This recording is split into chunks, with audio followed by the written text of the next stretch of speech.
On today's episode, we have a couple of Christmas movies that I affectionately refer to as the ones my sister likes. We have Love Actually from 2003 and The Holiday from 2006.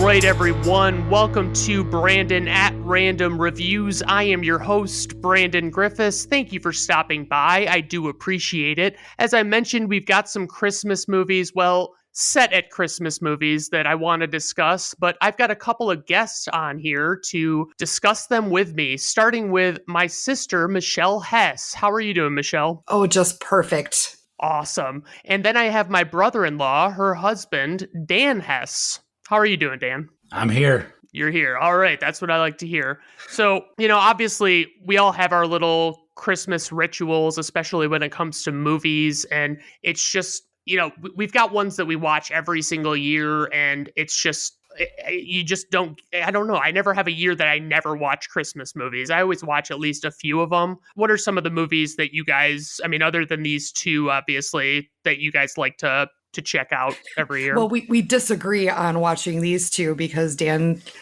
as you'll learn, does not love Actually. I claim I haven't watched it in the last couple of years, and he begs to differ immensely, but I do watch The Holiday every year. Michelle, it does seem like you would watch Love Actually every year. Let's be honest. It seems like she would because she does. Not. Because you don't love it, I haven't watched it every year. Other one I knows of. Right. Anyway, go on. Home Alone, I think we watch every year. Home Alone holds up. We watch that every year, definitely. You know what one? It's one that I have been adamantly trying not to watch every year is Christmas Vacation because I'm so fucking sick of that movie. I love it. It's hilarious, but it's like, holy shit, I've had about enough of it, So yep, I know the feeling. I got there with A Christmas Story several years ago. I just got tired of it, and by several, I mean probably 20.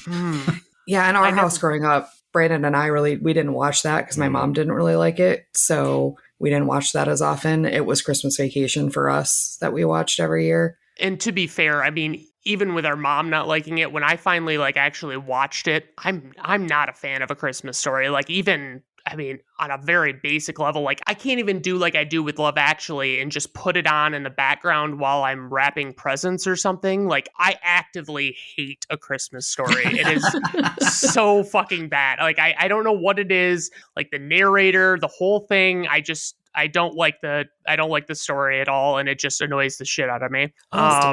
We've watched Elf the last couple of years. Yeah, Elf's pretty solid. It's one that I can see not doing every single year. Yeah, but yeah, it might drop out of rotation this year because we've seen it the last couple of years. I always watch Mickey's Christmas Carol, which is literally the reason I got Disney Plus, was to be able to watch that. Obviously, another one I watch every year that I absolutely love is It's a Wonderful Life, which is another one of these movies. That's what I'm really curious about is what do you guys think makes a Christmas movie? Because is it just being set at Christmas that's enough? Because it seems like it is to me. So, it's tough to say set at Christmas because I guess. That's how Die Hard is allegedly a Christmas movie, right? It's like during a Christmas party, I suppose. But sometimes I guess if it just comes out at Christmas, I've been told, movies like The Wizard of Oz or the Lord of the Rings trilogy are considered by some to be Christmas movies because of when they were released or when you see them on TV every year. And then there's other Christmas movies, like one we watched a couple years ago when we started doing the annual let's watch a terrible movie together. I don't even remember what it was called. Christmas in California, maybe something like that. Oh, that was there wasn't even a reference to Christmas in the entire movie. But the title, other than the title. Right. I mean, they do say it makes like big bank to put Christmas, make a movie a Christmas movie of some sort, but like I guess what I'm curious is like what is, not a set at Christmas movie that's actually truly a Christmas movie, like A Christmas Carol. But even that you could probably argue it's just around Christmas time. That story doesn't have to be at Christmas. The story itself doesn't have to be, but it is, right? They go through Christmas past, Christmas present, Christmas future, all that stuff. So it's pretty heavily weighted towards Christmas. But it's got the word Christmas in there. But if you just call them the ghost of past, ghost of present, ghost of future, like it would. I think you could argue that about any Christmas movie, right? That's what I'm saying. That's why it results in so much debate between people about what is and is not a Christmas movie. I think is because. So you're talking more of like what themes does it need? Like, does it need family? Right. Does it need Does it? This is Home Alone. Is that? That's set at Christmas, but there's very little to do with Christmas in it. That's true. They could have just gone all on in vacation. red and green, though. So obviously, there we go. That is true. That is true. Yep, that's accurate. Of course. So yeah, those are some of them. Did you guys have any other ones that you could think of that are like standouts that you always watch? There's probably others that I'm not thinking of right now. But and it was like in 2020, I think we watched like 40 because it was the pandemic and we, were at home all the time. So, but yeah, there's only a handful, I think, that we actually watch every year. Right. I have like a list of like 40 of them that I'll watch a dozen or two of them that, they're the ones I always watch, but it's like, I also don't actively pay attention to them fully all the time, so it's a little different. And obviously I watch Batman Returns because that's a Christmas movie through and through, and it is what it is. Yep. So, all right. Well, if you guys are ready, I would love to start talking about Love Actually, because I have a lot of shit to say about Love Actually. Who doesn't?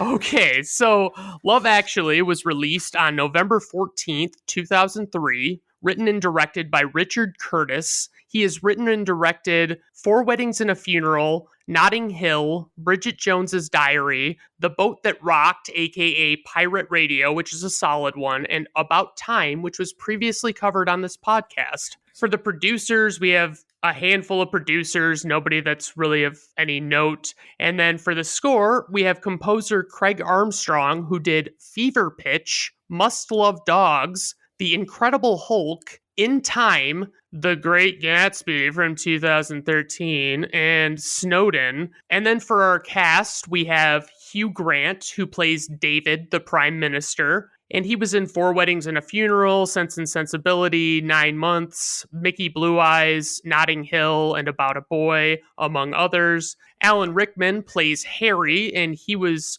in Die Hard as Hans Gruber, and he was in the Harry Potter movies as Severus Snape. Then we have Emma Thompson, who plays Karen, and she was in Junior, where Arnold Schwarzenegger becomes pregnant, and she is with him. I believe she's his significant other. She was in Stranger Than Fiction, Sense and Sensibility, and she was in the Harry Potter movies as Professor Trelawney. Then we have Keira Knightley, who I have noted here is hot, and she plays Juliet. She was in Star Wars Episode 1, The Phantom Menace, Pirates of the Caribbean, Domino, and Atonement, which is a super depressing fucking movie. Laura Linney plays Sarah. Colin Firth plays Jamie. Liam Neeson plays Daniel, and he was in Batman Begins and Star Wars Episode 1.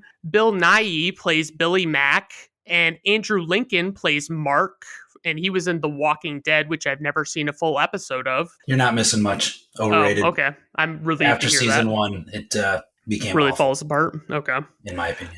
So then we have Martine McCutcheon, who I also have noted here is hot, and she plays Natalie. Martin Freeman plays John. Billy Bob Thornton plays the U.S. president. As you can see, there's quite a large cast here. I'll try and be quick. Alicia Cuthbert plays Carol Ann. Shannon Elizabeth plays Harriet. January Jones plays Jeannie, and Claudia Schiffer plays Carol. Casting notes. When casting the part of Sarah, writer and director Richard Curtis auditioned a great many British girls, but kept saying, I want someone like Laura Linney. The casting director eventually snapped and said, oh, for fuck's sake, get Laura Linney then. And Linney auditioned for the part and got it. The plot synopsis, this is a very high level one because there's so many fucking plot threads in this movie. During the holiday season, we get a glimpse into the various love lives of several people from all different backgrounds. All right, are we ready for this fucking plot? I mean, okay. certainly. One thing I have to note is that I've seen this movie 50 times. I only know half the 50? character. Okay, whatever. But I only know half the characters' names. I don't know a single Yeah, character's I just name. refer to I refer to all of my notes are referring to actor names only, so that'll be helpful if that's how you guys are going. All my notes, it's nothing but actor names with a couple of exceptions. Jojen Reed is one exception. Wisconsin guy is another exception. Actually, I think those might be the only two. Everybody else is just their real name. I noted Bilbo Baggins as Martin Freeman because I can never remember his name. And then the ones that I like actually call by their characters' names are Jamie, which is Colin Firth, Sarah, Laura Linney, and Natalie and David. Speaking of Laura Linney, her beau is Xerxes. Yes. I was gonna mention that too. I can't fucking believe it's actually that guy because they make him out to be like this mammoth looking dude like in that 10 foot tall, huge dude. Yeah. Okay, so I mean, I got a lot of thoughts about this movie that I really fucking need to get out there. It's really wearing on me. Let me start though with a general question. Is this story actually about love? Actually? I would personally say no, not really. I mean, I agree, and maybe a couple of the story, like the Hugh Grant and the Colin Firth storylines, maybe, but they're also like super lusty, like they don't know each other, they're not in love. It's a very... Right. I wrote down each of the main character storylines, and next to it I wrote yes or no, whether I thought that it was actually about love. And only about half of them. Some of them I have yeses, but like in different ways. Like Bill Nye, I said yes because he slowly realizes that there's like a fraternal love with his manager that he keeps giving a hard time. Right. And I think the Alan Rickman, Emma Thompson story is about like their love kind of falling apart. But then there's other ones like Colin Firth, I think, is a guy on a rebound.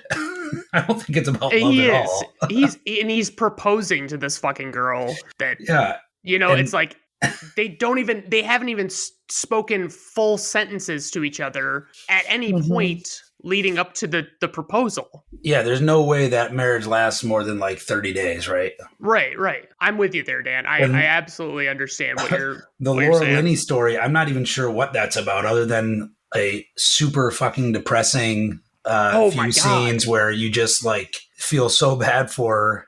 I don't know. There's like nothing redeeming about her story. It's so sad, and I love Laura Linney.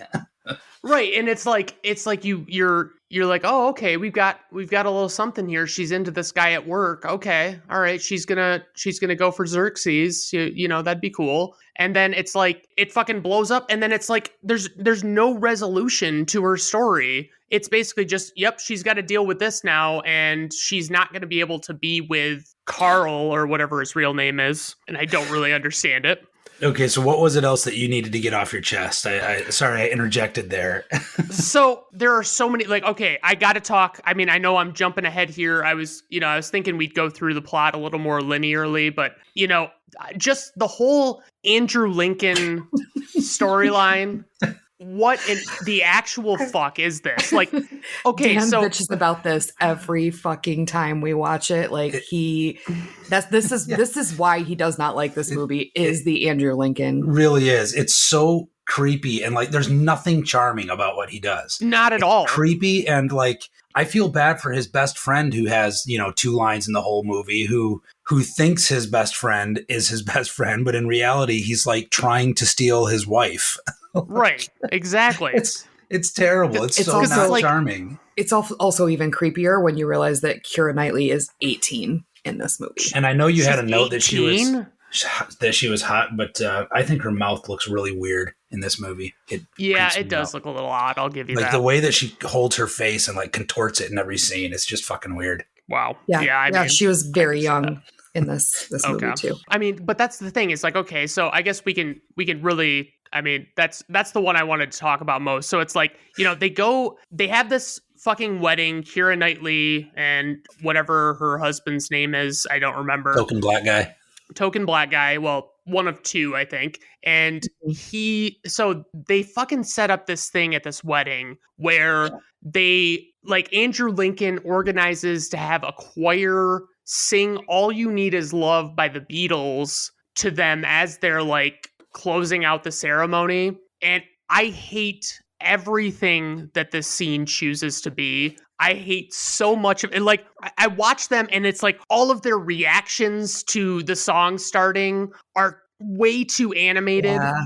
And then, it's like they're singing and I hate I don't like the way they're singing, and I don't like the little fucking instrumentation that like pops up out of nowhere, like a fucking trumpet just pops out of the crowd, and they're like, "Oh my goodness, how hilarious!" Do you want me to just go upstairs so you and Dan can just bitch about this movie for the next hour? Michelle, you've got to chime in. I love that part. Like, I understand. I agree with your part. Like, they're acting with the reactions and they're, over the top sort of stuff is annoying. But like, I thought it was a cool idea, and it's a cool idea that's very poorly executed, in my opinion. Like, I don't think it's a good way to open the movie, though. Right? Like, right. Because the whole thing is supposed to be about. Jesus Christ. But you don't know how. I think the thing is like, I remember watching it for the first time and thinking like, this is really cool. And Andrew Lincoln's such a good friend, not realizing what a creep he was. Right. Okay. So we learned that later. And that, I think, is what's clouding both of your judgments about this wedding scene, is that what a dickhead Andrew Lincoln becomes. See, I will contest that, because I remember the very first time I saw this movie and I had no idea what was coming around any corner with any of these people, especially creepy Andrew Lincoln. And I watched this scene and I was like, good God, what the ever loving fuck is this? Like, what are we watching? Like, is this whole movie going to be this over the top and stupid? Because if it is, I'm not going to like it. Well, Michelle, didn't you say that you read something somewhere where Andrew Lincoln even said in real life that he thought this character was super creepy? Yeah. And didn't understand it. Yes. Yeah, that's in my trivia at the end. He's saying he wished it would have been rewritten, and he said it felt really stalkerish and creepy and all that fun stuff. I'm convinced that the guy who wrote and directed this movie didn't have an editor or edited it himself, because I feel like there's so many of these little things that a halfway decent editor would have been like, this doesn't really make sense, and you should tweak this. Do you think his story is about love? I put no, it's bullshit and creepy. It's fucking terrifying, honestly. Like, it could be one of those ones that they like resplice into like a trailer for a horror movie, and just make it like, like that, like all these eerie sounds and stuff. But I think you just found the next what's that YouTube channel? The Real Trailers or whatever. Oh, Honest Trailers, yeah. Honest Trailers. That one. Yeah, somebody should do an honest trailer of what you just described. A sequel to The Watcher, that new show that's out that everybody's talking about. Right. Oh God. So, I mean, going from, okay, so then we get, because the hard part about this story is that they like try and make these people connected in some way. And so we see Laura Linney asking Andrew Lincoln if he's in love with Keira Knightley, and no, she's asking if he's in love with the husband, his best friend. Wait, what? Yeah. That's what's happening. Are you in love with him? Yeah. She said, God. Wondered if you. This is what I'm saying. Have you ever watched this goddamn movie? I've watched this movie through several times, and I never picked up on that being. Like, I swear she was asking if she I assumed because it makes more sense to me that she would be asking about Keira Knightley. So maybe I just like retroactively filled in the blanks when I figured out. You were just seething at that part. Yeah. By then. Yeah, I really was. But noticed. I mean, so nothing comes of that, obviously, because he's not in love with the guy, right? So it's like, he's trying to conceal his love for her. In fact, there aren't any gay relationships in this, are there? Well, if you don't count Bill Nighy and his manager. That comes off as more fraternal or platonic to me. Like I think I'm going to cancel this movie. It's not woke. Not hashtag woke. Wow. Oh my goodness. That's how I'm going to get out of watching it every year. I'm going to complain that it's not woke. Okay, so yes, they're trying to link these people together, but it doesn't really matter for the most part. No, not at all. And it's fine. The only one I think that's not connected at all is Bill Nighy's story, but the way that they do that is that he's always on TV, right, in the background. Right. They're constantly showing him, and so should we go through him. Like just those few main stories and tell the? Well, so since you meant, can we get some closure on Andrew Lincoln first? Because I really want to get that. What's the closure you need? Yeah, I think we all agree that so, it's awful. Okay, it's awful, but so she comes to his house and she wants to like extend an olive branch to him because he's been really cold toward her and she wants to start anew. And no, she's coming to find the video. That's what but she says that to begin with. Like, she basically says to him, like, hey, it's always kind of seemed like, you haven't really liked me. And, I'd like to change that. Like, she says that. I know that. Have you watched this movie, Michelle? Have you seen this before?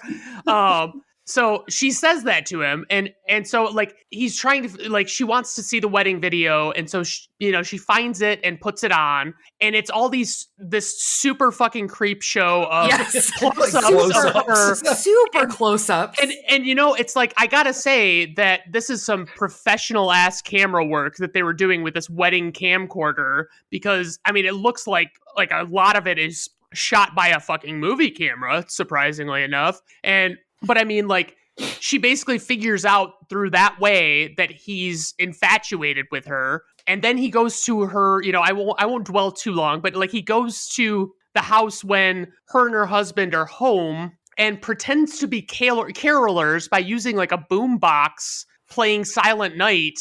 And he shows her these cue cards telling her how much he's in love with her. And it's like, the way she reacts to it, there would be like such horror on her face. Like, it would be terrifying to her. And then it's like she goes and kisses him, I think, and like yeah, she runs down the street and kisses him while her husband is watching TV inside. And that's it for his story, right? I mean, we don't get anything else really of any substance. And the tone is definitely one of like, we should be smitten by what's happening. Right, instead it's of like horrified. Romantic. It's so it's touching. Horrifying. Yeah, it's terrifying. Okay, so anyway, we can move on from Andrew Lincoln. I just really needed to get that off my chest for him. So let's bounce the other way and ask Michelle. So which one of the ones that is really good? Because I think even you agree that one's creepy. Yes, I agree that one's creepy. Hugh Grant and Martine, whatever her last name is, David and Natalie is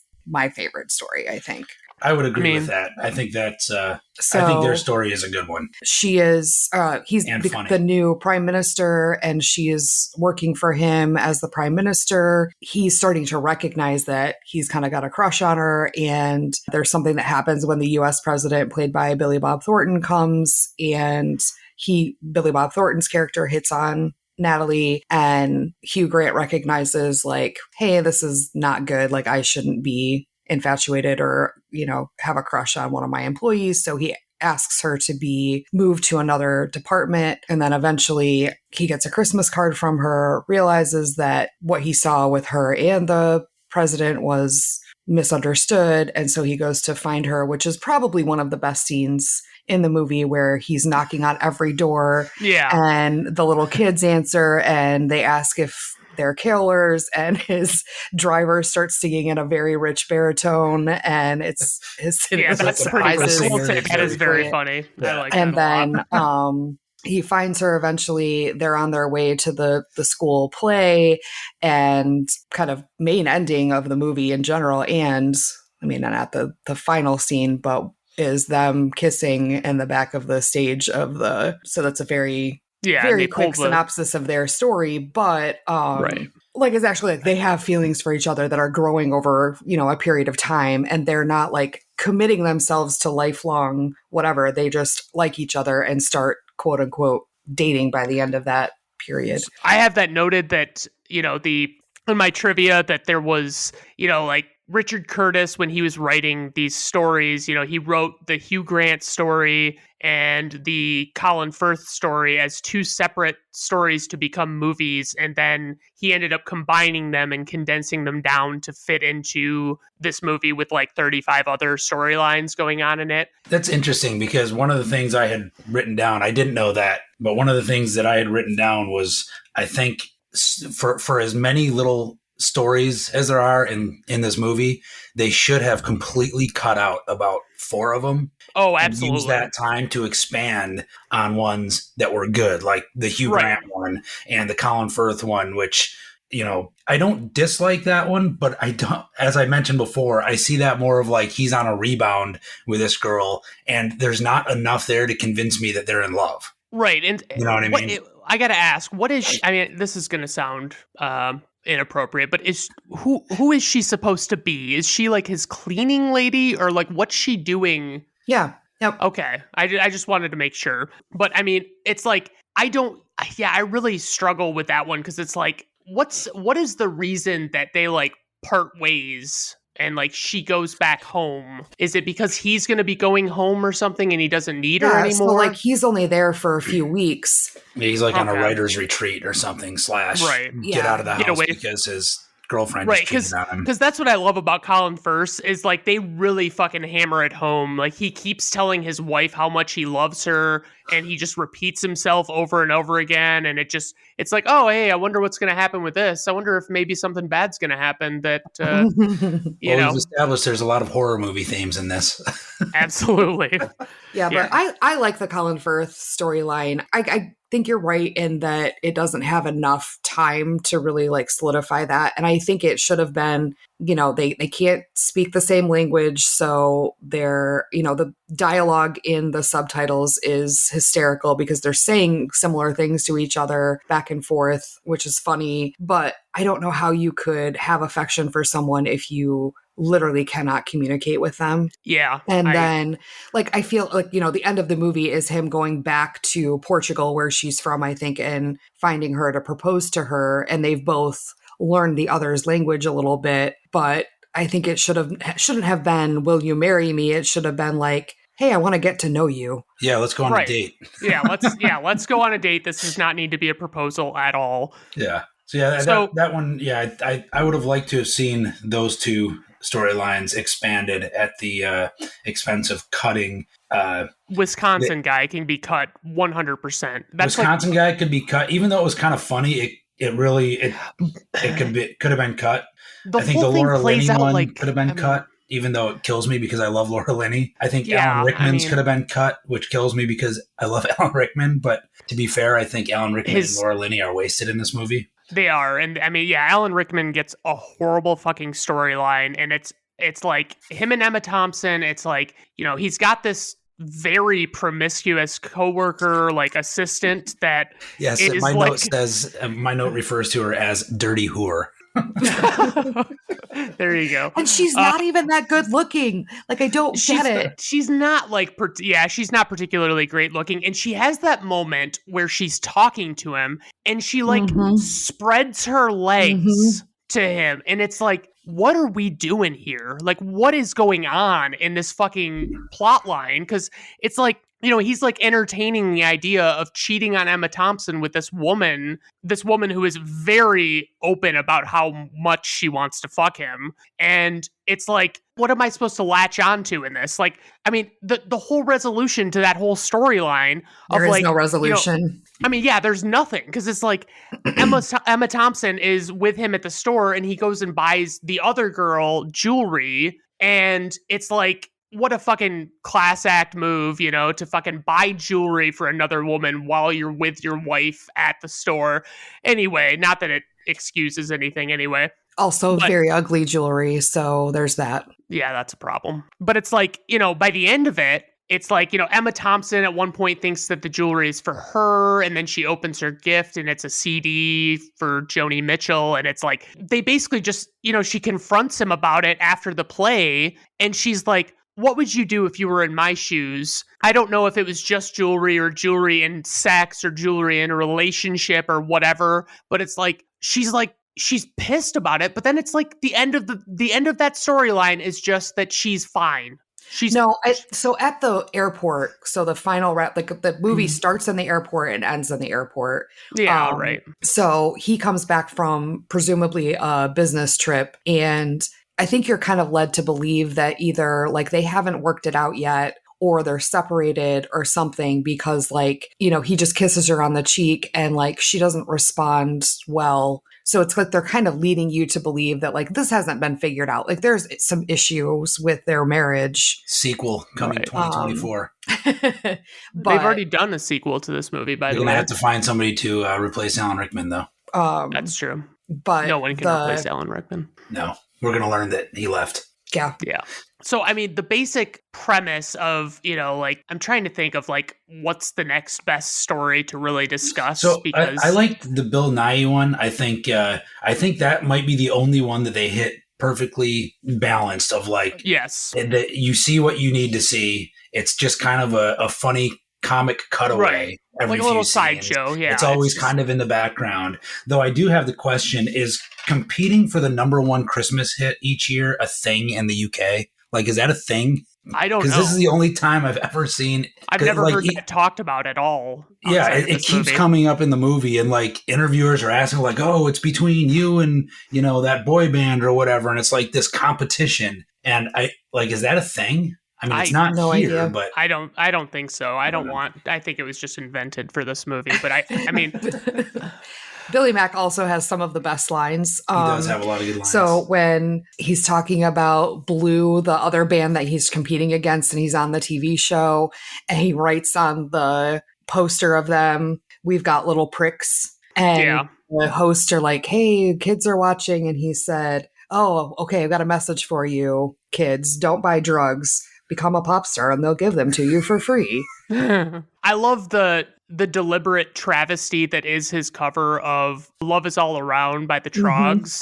Like, I mean, it's just, did they just shoehorn the word Christmas and snow into the song and he make makes it fun a of it Christmas song? himself. Oh yeah, So he bad. actively hates it. And but I love that they picked Bill Nighy, who couldn't sing to save his life. And he doesn't even have like aging rock star levels of vocal abilities. And it makes it that much funnier when he's like singing this terrible song. It's fucking, I mean, like, I will say his is one of, if not my favorite portion of this movie. It's very solid. The only other one I think we haven't really talked about, well, there's a couple of them, but there's the Jojen Reed one, which I really like. Wait, for those listeners who don't know, Jojen Reed was a character in Game of Thrones, and Jojen Reed, the character, is played by Thomas. Do you remember his name? Anybody? Jojen Reed. That's the problem. And he played little boy Sam, who is Liam Neeson's stepson, who is in love with somebody. So Thomas Brody Sangster is his name in real life. There you go. So Jojen Reed falls in love with a girl in school, and in the span of about 3 to 4 weeks, he not only learns how to play the drums, but somehow weasels his way into the school play performance thing as like the drummer of the band, which I have to assume he like poisoned the original drummer so they would drop out and got the job like the night before. Right. Because he would have had like no time to practice with them because he was spending all that time learning in his bedroom how to play the drums. But despite that little strangeness there, I found that story very, very heartwarming. Oh, and also it's strange that when he's feeling bad, Liam Neeson makes him watch Titanic, and like, why would you make a 10-year-old watch Titanic, and then imitate it with him, like imitate the fucking front of the ship scene with him as a dad and stepson? What? I don't get it. Well, and then the whole thing is like, it's weird because Liam Neeson and his wife, Sam's mom, has died at the beginning of the movie, and it's the funeral, and Liam Neeson thinks that Sam's really upset by his mom's death, but while he is actually in love with this girl at school, and that's what he's all bent out of shape about. Well, I mean, he doesn't. I gotta say, Liam Neeson's arc in this movie is just a laugh riot. I mean, from going to his wife's funeral to crying over his wife and being told by Emma Thompson that nobody's gonna want to fuck him if he keeps acting like that. I mean, it's like, what more can we ask for from a love Then he story? meets Claudia Schiffer at the end, and honestly, like, that's the hardest thing for me is, like, I know the name Claudia Schiffer, but as he kept referencing her, I was like, I don't even have a face for that name. Like, I can't even think of what she looks like. So I didn't even realize until after the fact that it was her. Yeah, keep in mind, this was 20 years ago. I think she was a pretty big deal still at the time. Well, and I think it was also like she was a huge model in the 80s and 90s, probably at a time when you were not really thinking about supermodels. Right. Yeah, that's fair. It was definitely a Liam Neeson's demographic reference, I think. Yeah, most definitely. Martin Freeman, who I call Bilbo Baggins, and like they're doing the stand-ins for porn shots, and this are you okay? What it's weird. What is this? I mean, like, there is. I don't believe, and I don't know for sure, I don't believe that any porno in the history of pornos has had stand-ins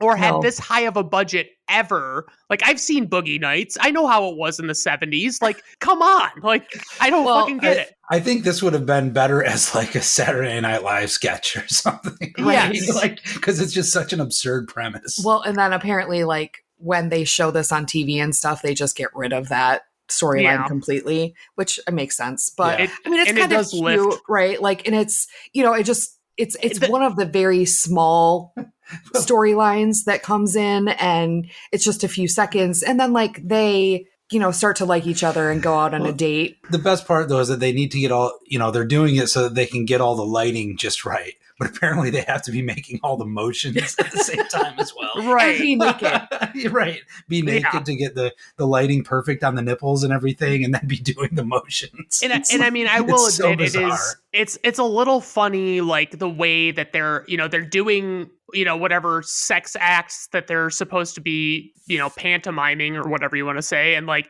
they're like, it's funny that they're talking, they're like doing like regular, like water cooler talk, like, oh, you know, traffic was gridlocked, blah, blah, blah. You know, like they're just talking about it and nobody really, you know, it's like, it's not really, it's normal for them to just be, you know, him grabbing her boobs and, you know, whatever. So it's like, I found it pretty funny. Yeah, it was a little bit of comic relief to some of the more serious. Yeah, every time you see Laura Linney and you want to kill yourself, they've got to cut to either Bill Nye or Martin Freeman to make you laugh again.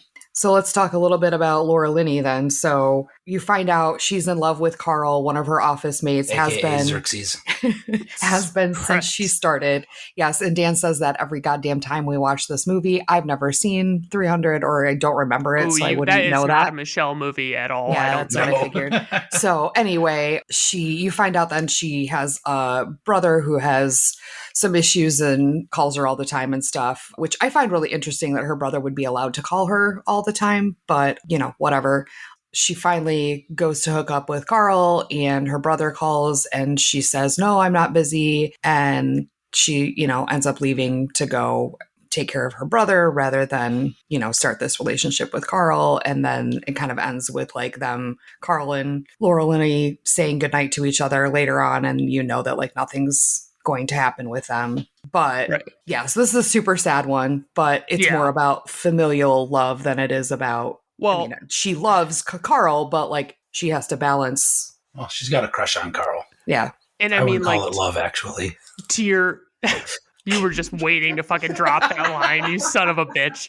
All right, so that's the second time I've said it. Probably, but it was the first time was a pass. You get a free pass anyway. So like, yeah, the whole thing with the brother calling her, like he would be able to call her in that psych ward, I think, but he would not be able to call her that late. Like they would not let her call that late. Yeah. So, I mean, like, it's kind of, I don't know. I mean, but that whole thing, it's like that entire arc has nothing, like, there's nothing in it for me. Like, I'm like, what am I watching this? Why is this in a movie? Yeah. You know? I don't think it fits. No. But I think it does because I think it's about love, actually.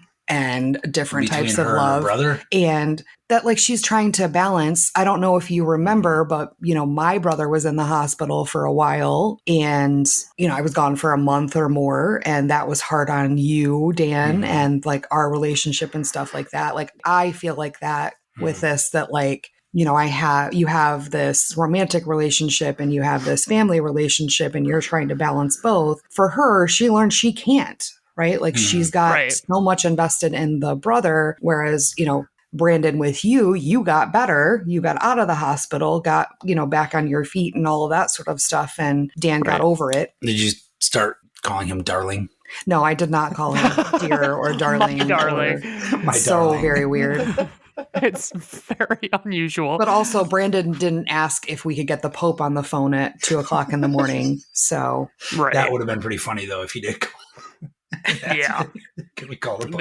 That would have been. I mean, I wouldn't be surprised if I would have asked for the Pope at certain points based on what I'm being told I was saying while I was in the hospital. But yeah, I mean, the one thing I do want to make mention of, I know we basically talked about all the major storylines, and the one thing I do like is the actual, and I know it's just because I'm a sucker for the song, but it's the play where they actually do the performance. Oh yeah. Where she sings "All I Want for Christmas Is You" by Mariah Carey, and she's a really fucking good singer. And yeah, I even looked up to see like, did anything happen with that girl? Like, did she become a performer or anything? I think she's just like a voice actress on like animated shows and stuff. She is like a really good singer in that. Yeah, and like 10 years old. Yeah, and Jojen Reed looks like an infant sitting on those fucking drums. Like, this is the other ridiculous. thing: is Jojen Reed and Keira Knightley are only 5 years different in age in this movie in real life. Yeah, and so that's why the Andrew Lincoln Keira Knightley thing is even creepier,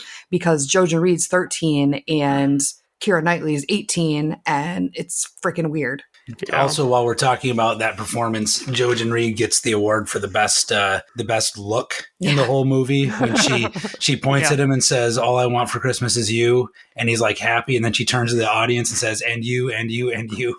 That like scowl on his face for a split second is priceless. Yes. Did you know that he was actually? You said, he was 13 when this movie. Yeah, okay. So I had it written down that I estimated he was 47 years old based on what I've always heard about him. So do we have a whole lot more to say about that? I mean, we pretty much beat that one to death. I think we're good. We're pretty far into recording anyway. So I mean, my only my praise for the movie would be Martine McCutcheon and Bill Nighy. I like both of their stories a lot. And then what I don't like about the movie is that there are too many shitty stories and not enough good ones to hold the entire movie. I agree. The balance was lost. What's the counterpoint, Michelle? I like it. Okay, here you go. I like the balance, so there. Okay, so I got a little bit of trivia. Curtis's original concept for the film included 14 different scenarios or stories, but 4 of them were cut, with 2 of them having been filmed. Then in 2017, Richard Curtis wrote a script for Red Nose Day, which reunited a dozen characters and picked up their storylines 14 years later. Filming began in February of 2017, and the short film was broadcast on BBC One on March 24th, 2017. Apparently, they had to put Dame Emma Thompson into a fat suit to make her appear heavier because she is actually very thin, which is and she did not look fat. No, she really didn't. But it's like, it's not like they did anything to her. Yeah, I don't, my God. I mean, like I guess her face is really thin through. So it's like, if you're not paying attention to her body, then, but it's like, how much of a fat suit? Yeah, for sure. But so that, I will read the portion that about Andrew Lincoln. Andrew Lincoln was initially unsure about his character, as he thought the scene with handwritten signs was borderline stalker territory. He has also said that his character's behavior is creepy and inappropriate, and he wished the writers would have rewritten him as more reasonable and normal with his feelings. Yeah. Borderline is being kind. Yeah, that's really generous. There's nothing borderline about it. Okay, so moving on to info and ratings for this one. Runtime, 136 minutes. Budget, $40 million. Opening weekend, $6.9 million. Worldwide gross, $245.2 million. IMDb rating, 7.6, which is shocking. And Rotten Tomato critics score, 64%. Rotten Tomato audience score, 72%. Personal rating, what do you guys think? What's your rating, Dan? I go 2.5 stars because the good parts are good, but the bad parts for me really bring it down. Okay. How about you, Michelle? I'm at like a 4 out of 5. Okay. I would give it a firm 2 out of 5 stars, and I will go no higher. Okay, so all right, what's next? Good moving Lord. on to The Holiday, released on December 8th, 2006, written and directed by Nancy Meyers, and she wrote or directed Private Benjamin, Father of the Bride Part 1 and 2, the Steve Martin ones, The Parent Trap, the Lindsay Lohan one from 1998, What Women Want, Something's Gotta Give, and It's Complicated. For the producers, we had Nancy Meyers and Bruce A. Block. For the score, we had composer Hans Zimmer, who is a powerhouse composer. I was really shocked to see that he actually did the score for this. He worked on the Dark Knight trilogy, Rain Man, Twister, Days of Thunder, Backdraft, A League of Their Own, True Romance, The Lion King from 1994, The Rock, and Gladiator. But I mean, it is about composing in this It movie, is. I so mean, it would seems only make sense that it had yeah. like a really good composer. So, I mean, and then we got, for the cast, we have Kate Winslet, who plays Iris Simpkins. She was in Sense and Sensibility, Titanic, Eternal Sunshine of the Spotless Mind, which is a personal favorite of mine. You should absolutely check it out if you get a chance. And she was in Revolutionary Road it was a reunion with Leonardo DiCaprio, and I've never seen it and don't know if it is worth checking out. Cameron Diaz plays Amanda Woods, and she was in The Mask, My Best Friend's Wedding, There's Something About Mary, Being John Malkovich, Charlie's Angels, and the Shrek movies as Princess Fiona. Jude Law plays Graham Simpkins. He was in Gattaca, The Talented Mr. Ripley, Road to Perdition, the Sherlock Holmes movies, The Grand Budapest Hotel, and Harry Potter, the Fantastic Beast movies, and I never could get into those ones. And Jack Black plays Miles Dumont, and we know him from High Fidelity, previously covered on this podcast, discussed with Dan. He was in Shallow Hal, School of Rock, Envy, Bernie, and the new Jumanji movies. Rufus Sewell plays Jasper, and he was in A Knight's Tale, Dark City, and The Illusionist. The only casting note I really have is that this film was written specifically with Cameron Diaz, Kate Winslet, Jude Law, and Jack Black in mind. And for the plot synopsis, two strangers, one in the US and one in the UK, are fed up with their respective love lives and arrange to trade houses with each other for a brief period during the Christmas season to get away. All right, guys. I mean, what do we got for this movie? I mean, how are we gonna tackle this, you think? So I will start by saying I believe Cameron Diaz is a legitimately terrible actor. Really? I agree, and we talk about this every time we watch this movie. Bad. This is the movie that she does okay in, that I can handle, but most Cameron Diaz movies I can't watch her in because I it drives find me her crazy. borderline unwatchable in this movie. I'll admit she is definitely bad in a lot of stuff. I guess I wasn't noticing it coming through quite so bad in this one, like Michelle was saying, but yeah. I mean, but that observation aside, compared to the last movie, I mean, similarity, you've got sort of a, more than one story going on.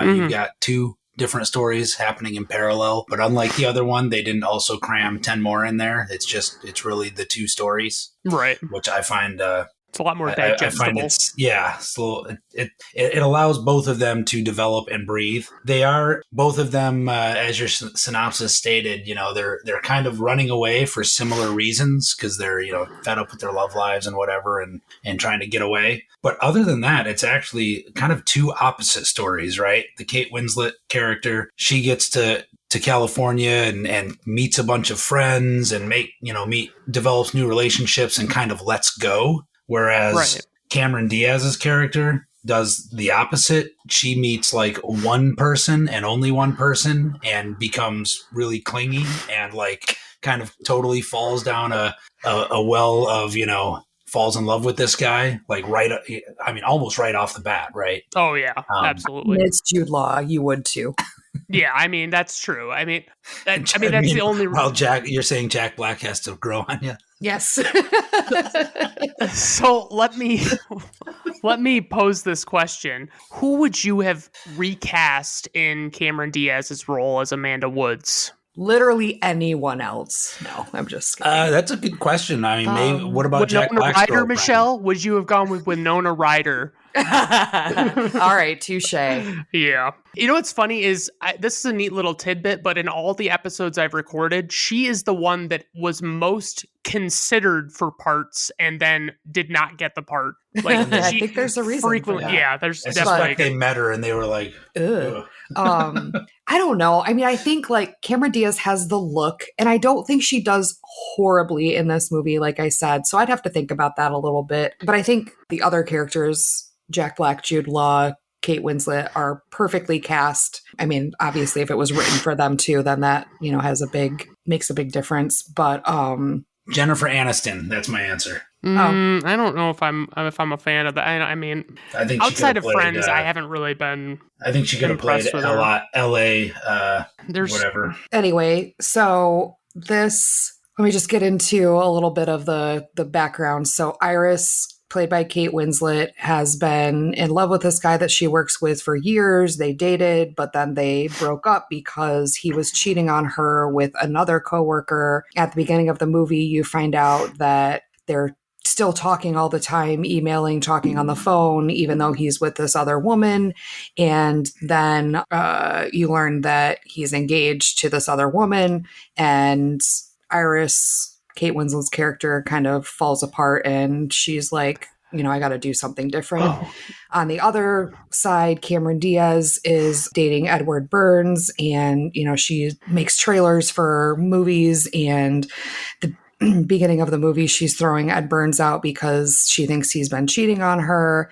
And you learn that he was, in fact, cheating on her, but she's also, married to her work, and they don't have a good relationship and whatever. And so she's trying to figure out what to do. And Iris and Amanda find each other online and decide to swap houses. Right. And I want to have a little go back for Iris with the whole finding out Jasper was engaged. If there's any way possible that her boss knew that she had been with Jasper or had feelings for him, and then made it a point of like making her the center of attention to announce the engagement in front of the entire office party, it would just blow my fucking mind. Like it would be like the worst fucking thing you could possibly do to somebody. But you also, know what I mean? like, they'd been broken up for years at this point. Yeah, I think it kind of shows how, this is like a relationship in her head only. Right. With that's Jasper true. leading her along. And right? she's also the person that writes all the wedding announcements.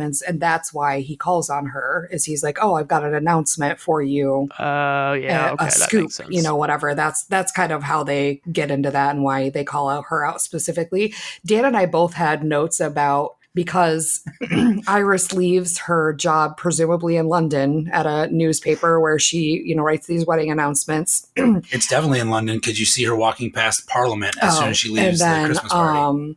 She's super upset that Jasper, her ex, is engaged, and she's walking, gets on the train, gets home, walks to her house. And Dan's question on here is, how long is the walk from the train station to her snow globe house? And I looked it up and I said, commutes home, it's 1.5 hours by train from London to Surrey. And then she presumably walks 1.5 miles through a cow pasture and down a lane. Right. And it's only like 40 a 3-hour miles. commute. Yeah, it's only 40 miles outside of town, but I looked up like the train times, like if she was taking the train, that's not including the walking. So yeah, she's got a hell of a commute to live out in the middle of the country like that and work in London. And this is pre-working from home, remote work availability. Oh yeah.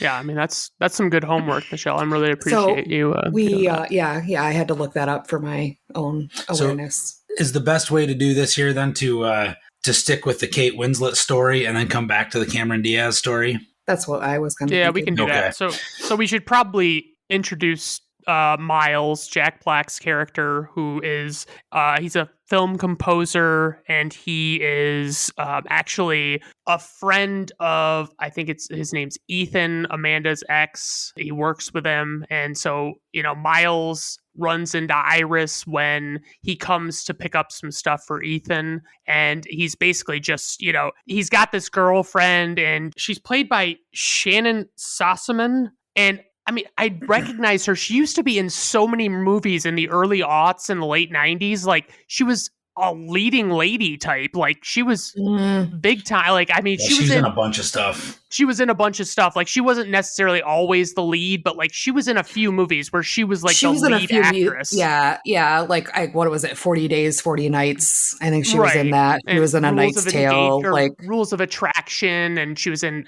she was in a bunch but it of was stuff, a very short-lived sort of thing. But yeah, I mean, like, when I saw this movie the first time, like, I recognized her from all of those other movies. And then also Iris befriends a neighbor of Amanda's. His name is Arthur Abbott. She learns is an old film writer from Hollywood. From like the golden age. Yeah, from like the golden age. He's worked in Hollywood for, 60, 70 years at this point. And, he gives her all these old movies to watch and all this sort of stuff. She holds a Hanukkah party with him and his friends that Jack Black ends up inadvertently crashing, and they get to know him a little bit better. And some organization wants to do an evening with Arthur Abbott, and he really doesn't want to do it because he doesn't think anybody's going to show up. Nobody's going to remember him. He didn't have that big of an impact. He's walking with a walker and doesn't want to have to walk out on a walker on stage. So Kate Winslet helps to start to get him walking on his own and goes and gets him a new suit. And all while this is happening, she's watching all of these movies, and she and Jack Black are, becoming better friends. And I do love the whole thing with Arthur and Miles as well, I suppose. Like, it's all the Hollywood talk. Obviously, I love the Hollywood talk, So it's like, I love when he's talking about that he knows Archibald Leach, and, he's known to some as Cary Grant, but I like to call him Archibald Leach because it's his real name, and it's a ridiculous name, and it's such an attractive name for him being such a classically handsome man. But anyway, like, they talk about all these things, and like, he even, Iris finds out that he, for instance, added the kid to Here's Looking at You Kid from Casablanca. And it's like, it's all this really cool stuff. And it, like, as I watch it every year that I've seen it, I've wanted to dive more into the movies that he's suggesting her to check out. And I just want to, we talk about that actually, how every time we watch this movie, it makes us want to go back and watch all those old black and white old-timey movies. And then we forget about it until the next time we watch this movie. And then we're like, we should really watch some of those. A little tidbit that Arthur asks Iris where she's from in England, and she says, "Oh, Surrey." And he says Cary Grant was from Surrey, and he told me Cary Grant wasn't from Surrey, but it worked for the that we know of. He wasn't from Surrey. The Maybe IMDb Arthur knew. Or Wikipedia article said he wasn't. So I'm taking that at face value. Wow. Okay. But yeah, pretty heartbreaking. In general, I really liked that Kate Winslet story, the way it kind of unfolds, and she gets to the house and she's all excited and she slowly meets all these people. And by the way, when she's running around the house freaking out, you notice the only room she does a double take in is the gym she's clearly going to ignore. Right. Yes, absolutely. She's just so happy. Like, despite being like a super depressed person, like she like is making the most of yeah the trip. And the friendship with Arthur is really uplifting and charming. She's learning about all kinds of stuff. And then, obviously you see her develop a friendship with Jack Black, who gets his heart broken, and they develop a bond, which is like, one of the notes I made, I think I said the same exact thing when we were talking about High Fidelity before. But when Jack Black goes like full Jack Black, it's like the best. I love the Jack Black character. And that's what I love. It's that character, the same character every time, but I love it.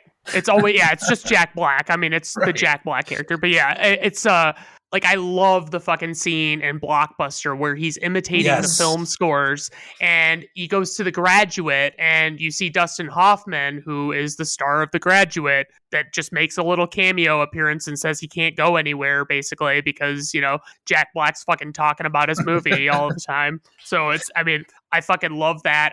Yeah. I just And even to your earlier point about, really enjoying the Hollywood talk, Jack Black's character is kind of doing the same thing, just like through scores and talking about, how a score can transform a movie, or, when he talks about Jaws and those two notes, like, creates an entire villain, And Dan's favorite scene is when Jack Black is writing the tune for Arthur to use to come out on stage when he's getting his award. And I'll let you talk. when they're doing the doodly doos and whatever, and they both say fruitily. And he said, we both said fruitily. Like, I can't tell if that was written or ad-libbed, but it's perfectly delivered. Yeah. Like either the chemistry between them is great. Natural. Yeah, it feels natural. Yeah, and that's what Dan said. He's like, wait, The Holiday, is that the Fruitily Do movie? Like, that's it. And then I like, too, that, like, they form a friendship, Jack and Iris, or his name is Miles and Iris, Jack Black and Kate Winslet. They form a friendship, and you can see how, like, they're like starting to like each other, but it's not this like genuine. Over the top. It really feels sort of genuine, thing. Even though he's like alarmingly charming at times. Like, no human is quite that charming, I think. It's contrasted so heavily by the Cameron Diaz and Jude Law thing, where it's like they're all over each other, all like out of nowhere, and it's like you just all of a sudden dive back into this. So I think that's a good turning point to talk the Cameron Diaz story, where, as I said earlier, it's kind of the exact opposite of Kate Winslet's, where she just kind of dives right in, falls in love, whatever. But, like, as much as I like another contrast, as much as I like the Kate Winslet Jack Black story, I'm not a big fan of the Cameron Diaz story. Like, it's almost like the two halves of the movie were directed by different people, because, like, even the little things, like when she's on the airplane and there's this 2-foot tall stack of hardcover books next to her that she's ignoring. Like, I know it's a long flight, but it's not that long. And who brings that many books in their carry-on to stack next to her? Well, yes, but she had said, I want to read a book. Like, I want to have a vacation. I haven't had a vacation in years. But even so, to bring literally like 15 giant hardcover books. Like, you couldn't find a fucking library in Surrey or something. Well, or just bring more like one or two. And then even put the rest, I think what you're saying is like, put the rest in your check bag versus taking them on the plane. By the way, I'd be remiss if I didn't mention the short appearance by Catherine Hahn and Jim from The Office, who every time I watch it, I always forget that they're in the movie until I see them. Yeah. I'm like, hey, it's Catherine Hahn and Jim.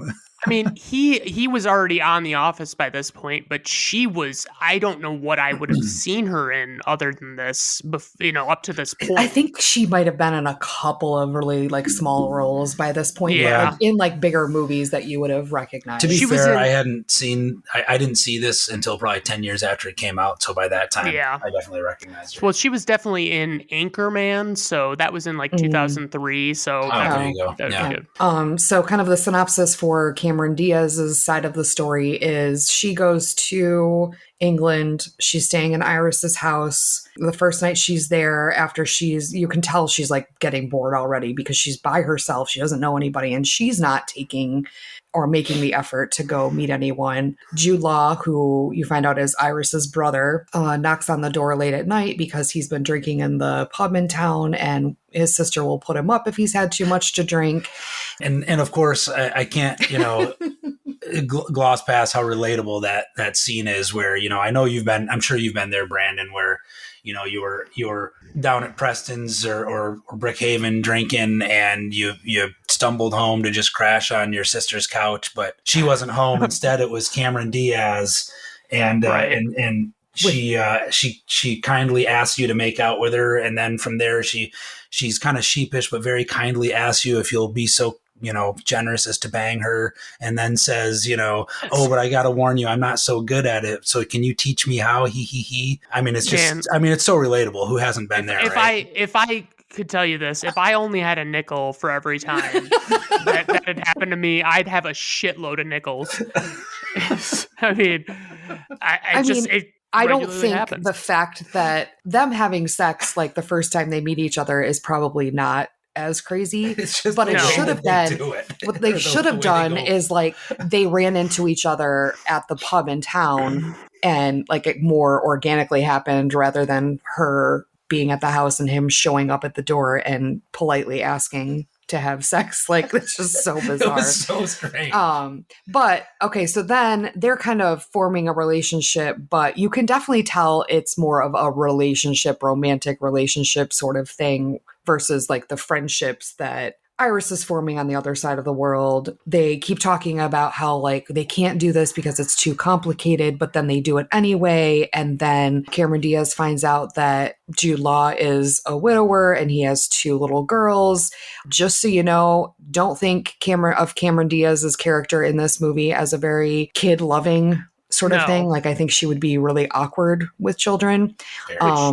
Is kind of conveyed on screen. Like, she's a little awkward, but not as awkward as she actually would be, I feel like. Right. Like, they instantly love her and she seems to like do really well with them. And I think I think based on how they've characterized her in the movie that far, she would actually be kind of bitchy and pissed about it. Like, she wouldn't try to make an effort. Right. But neither here nor there. Yeah. Especially given that he hasn't told her about the kids and all that stuff. So it's she's going to be a little more testy about it, I guess. I will say though not to be completely negative on the Cameron Diaz story, the 2 little girls that play Jude Law's kids are absolutely adorable and have some of the best lines of that. They're very sweet. Yes. Like when they want her to see their tent fort in their bedroom and she's like, oh no, I gotta go. And she says, why, do you not like tents? Right. And she just gives her the saddest look, like, oh my God. And then the one girl says, you can spend the night, we can push our beds together. Right. And then they say, we never have grown-ups here who are girls. I really like it. Which is actually not true because they have an aunt that lives like 3 miles away. And so they definitely have grown-ups who are girls. But so then like this whole thing is they get to know each other. They spend time together and they're all broken up about it and about Cameron Diaz having to go back home. And then her whole thing is too that she can't cry. Her parents divorced when she was 15 and she can't cry. And one thing I wanted to note is that I really have a hard time crying and I don't know why, except when Brandon made me watch About Time and I sobbed uncontrollably for hours.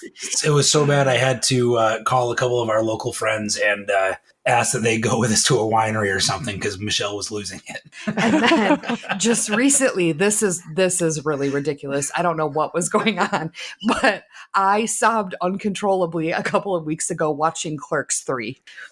Wow.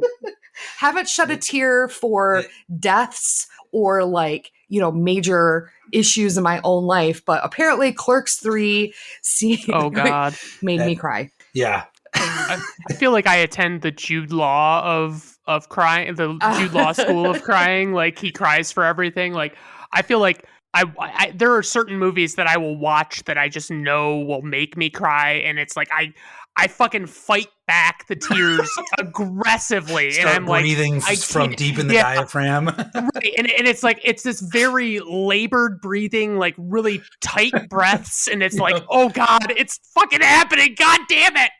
Anyway, so there's some comedian, I don't remember who it was. He had a bit recently about, being a guy and watching a movie like that and it catches you and all of a sudden you go, huh? You just make that noise. Right.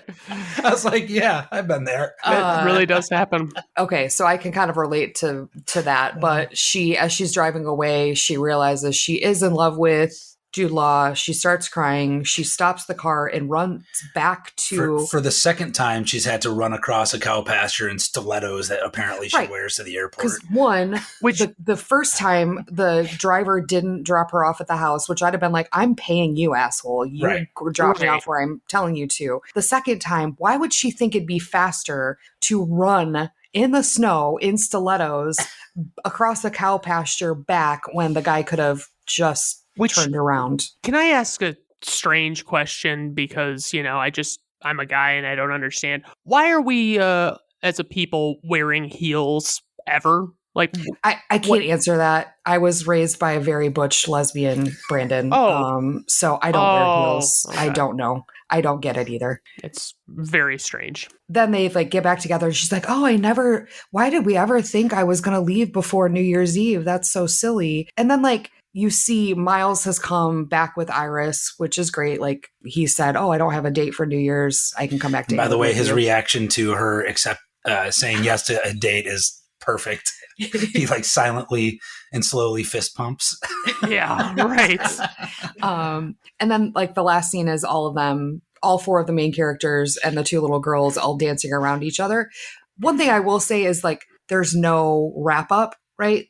Cameron Diaz comes back and says, I'm staying till New Year's Eve. But you don't know what's going to happen because their whole thing is his life is in England, her life is in LA. They wouldn't be able to really make it work. Could she not work remotely doing that? She owns the fucking business. Right. She could do whatever she wants. She could also sell that house and live in that little tiny fairy tale town forever. Right. Apparently the houses in that town are a couple $1 million.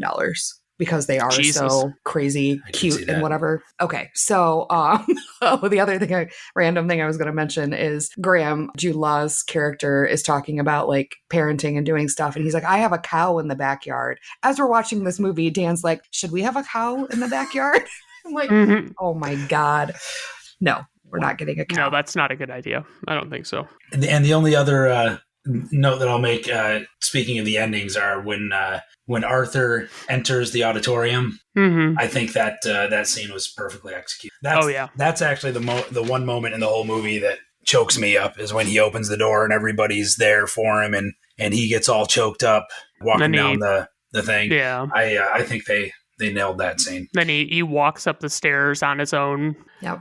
Except that Kate Winslet in that scene looks the worst that she looks in the entire movie. And she's supposed to have looked the best. I think her hair just looks really flat and It does look kind of flat. I think she looks all right though. I mean, she looks okay, but in comparison to some of the other scenes where I think she looks much better.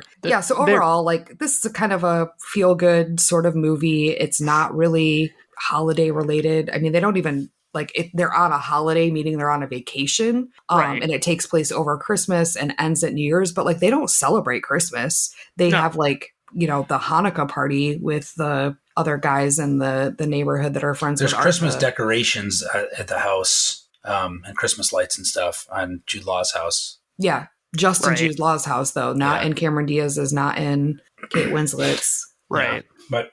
Yeah. But overall, I really liked the Kate Winslet story. The Cameron Diaz one, not so much, for many reasons. I felt like maybe, to make the story work, it had to be like it was, I think, where they were trading houses and having their parallel stories and stuff. But I would have much rather somehow gotten a solo Kate Winslet movie with Jack Black and, maybe only be an hour and a half instead of 2 hours and 15 minutes long. That would be nice. It was freaking long. Yeah, it was way longer than I realized. But we watched it on a weeknight and it was past our bedtime when it finished. And I was like, how long is this movie? Yeah. And the only thing we didn't talk about that it stood out as a moment that I really liked was when Arthur and Iris are sitting down and they're eating or whatever. And she's all hung up on Jasper, and he basically tells her that she's behaving like the best friend type, and she's actually a leading lady type, and that's just good pep talking, honestly. That's just really... Well, and she tells him that I've been going to a therapist for 3 years, and she's never put anything as clearly as that. And then the reason that Arthur's making her watch all these old movies, and specific ones he's having her watch, have strong female leads and characters who have gumption. Right. And so when Jasper, we didn't talk about this, when Jasper comes back to try to woo her back, even though he's still engaged, and she finally grows a spine, Iris does, and tells him off. And she says at the end, well, yeah, that's because I have gumption. Right. It's a good moment. Yeah, it's a Her solid moment. reaction to his very like wishy-washy non-answer, I thought was great. She's like, Yeah. wait a minute, what? You're still engaged? And he goes, I'm just so confused. And Michelle mentioned he sounds like a 14-year-old boy. Right. Absolutely. Yeah. So yeah, I mean that's just, I love the performances in this movie with, Cameron Diaz obviously wasn't amazing. And the stories, they have their merits and things like that, but One thing I was going to ask is, do you think Dan and Brandon, since you're not as fond of the Cameron Diaz story, would it have been better if somebody else was doing the Cameron Diaz I think part? so. I think so, because I would have felt. I think a better actress could have convinced me or made me more empathetic. I don't know. There's something that doesn't convey with her. I mean, it's like she's just not that likable of an actress, honestly. Like I don't know. I mean, like I'm rooting for Kate Winslet the whole time. I'm not necessarily rooting for Cameron Diaz. Right. I'm rooting for Jude Law at one point more than Cameron Diaz. Absolutely. Yeah. Yeah. Definitely. You want Jude Law to find happiness. You don't really care if Cameron Diaz is that happiness. Yeah. Right. Okay, so we've got a little bit of trivia. Dustin Hoffman appears in the video rental store in an uncredited cameo as Jack Black talks about the score from The Graduate from 1967, in which Dustin Hoffman starred. According to Hoffman, this was unscripted and unexpected. He was going to Blockbuster for a movie, saw all the light, and came over to see what was going on. He knew director Nancy Myers, who scripted a short scene with him in it. And I find that fucking fascinating that we almost didn't get that cameo in the movie. Lindsay Lohan, who had made her motion picture debut in Myers' remake of The Parent Trap from 1998, and James Franco, a friend of Myers, make uncredited appearances in the trailer of the fictional movie Deception, which Amanda and her team finished the trailer for at the beginning of the movie. Also, gonna mention, if this is supposed to be 3 weeks before Christmas, they would not be just finishing a trailer for release that quickly. Right. It should be. I mean, that would literally be starting to premiere in late summer. Yeah. I mean, at the very least. Anywho. At least the teasers. Yeah. So, a few months after the movie came out, the popularity of house swapping was on the rise, so much so, in fact, that the police in England had to issue a warning against swapping homes with strangers due to identity fraud and murders. Who'd have thunk it? But also, now, that's how we travel. Yeah. Most of the time is Airbnb. Pre-Verbo. Yeah. Right.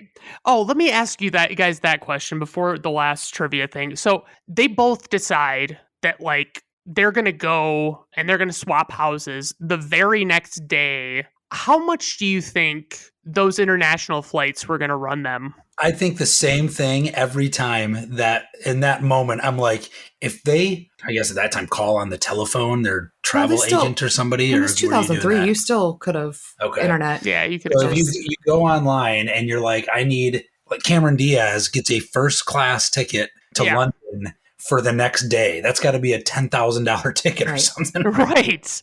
That is, that's completely insane. Which she can probably afford, but Kate Winslet's character. What I think they did do with Kate Winslet is they put her in a middle seat between two old ladies. They kind of showed that she got the last seat on the plane. Yeah. And that sort of thing. So honestly, it may have been, if it wasn't a full flight, it may not have been super expensive. And I also don't think at that time you had, because you didn't have all the internet back and forth, whatever, prices probably didn't change as much as they do now 20 years later. Yeah, but it still would have been freaking expensive. But I think too, the whole point is Kate Winslet hasn't been on a vacation in 4 years.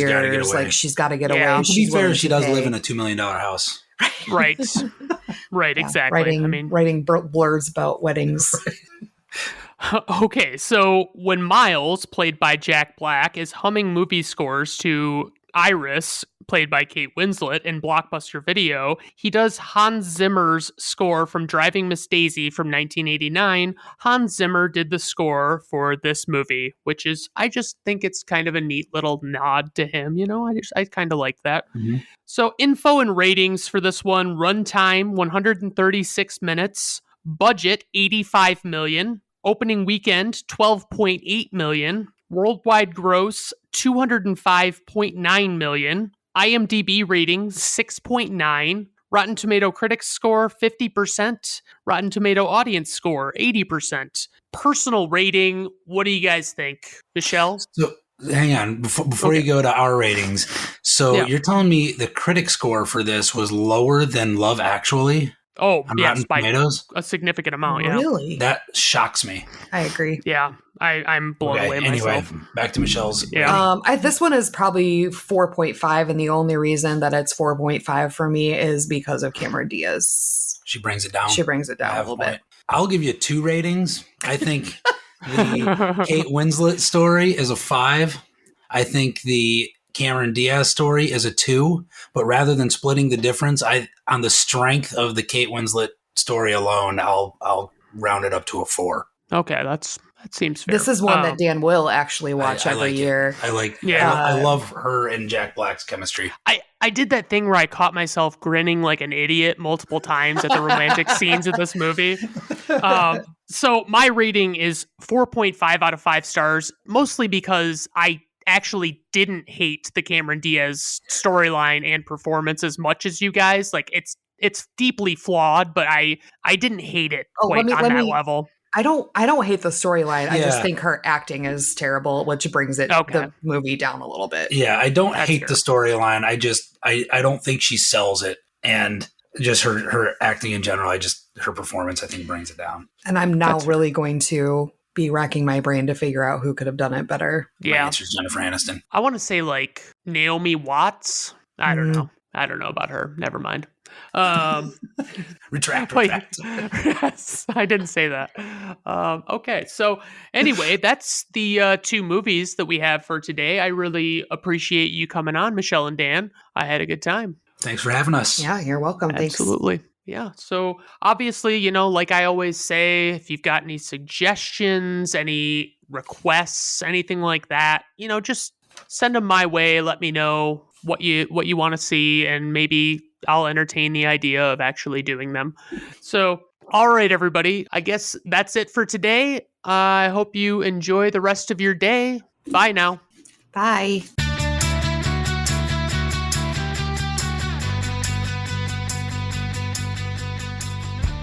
Brandon at Random Reviews is performed, written, directed, produced, and edited by Brandon Griffiths. Theme music is performed by Augusto Diniz from Fiverr.